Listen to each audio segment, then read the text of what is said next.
வணக்கம் மக்களை.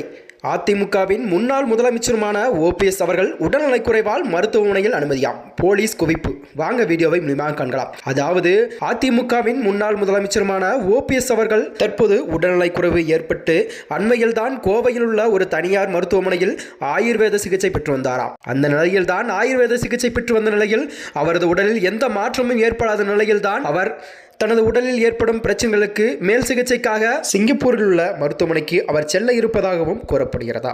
இந்த நிலையில்தான் ஓபிஎஸ் அவர்கள் அங்கு அவருக்கு என்ன சிகிச்சை அளிக்கப்பட்டு வருது என்று யாருக்கும் தெரியாத நிலையில்தான் இப்போது அவர் கவலைக்கிடம் உள்ளதாம். மேலும் இந்த நிலையில்தான் எடப்பாடி பழனிசாமி அவர்களின் ஆதரவாளர்கள் இந்த செய்தியினை கேட்டுதான் அவர்கள் மிக மகிழ்ச்சி உள்ளார் என்றும் கூறப்பட்டு வருகிறதா. இந்நிலையில்தான் ஓபிஎஸ் அவர்கள் வருகின்ற 2026 சட்டமன்ற தேர்தலில் அவர்கள் கட்சியில் வேலைப்பாடுகளும் எவ்வாறு செய்தி முடிப்போம் என்பதே ஓபிஎஸ் அவர்களின் ஆதரவாளர்கள் மிகவும் வருத்தத்தில் உள்ளார் என்று கூறப்படுகிறதா. இந்த நிலையில்தான் ஓபிஎஸ் அவர்கள் உடலில் என்ன பிரச்சனை என்றும் சிங்கப்பூர் மருத்துவமனையில் அவருக்கு தீவிர சிகிச்சை அளிக்கப்பட்ட பின்னரேதான் அவரில் உடல்நலம் தேறி பிறகுதான் அவர் கட்சியின் பணிகளை மேற்கொள்வார் என்றும் கூறப்படுகிறதாம்.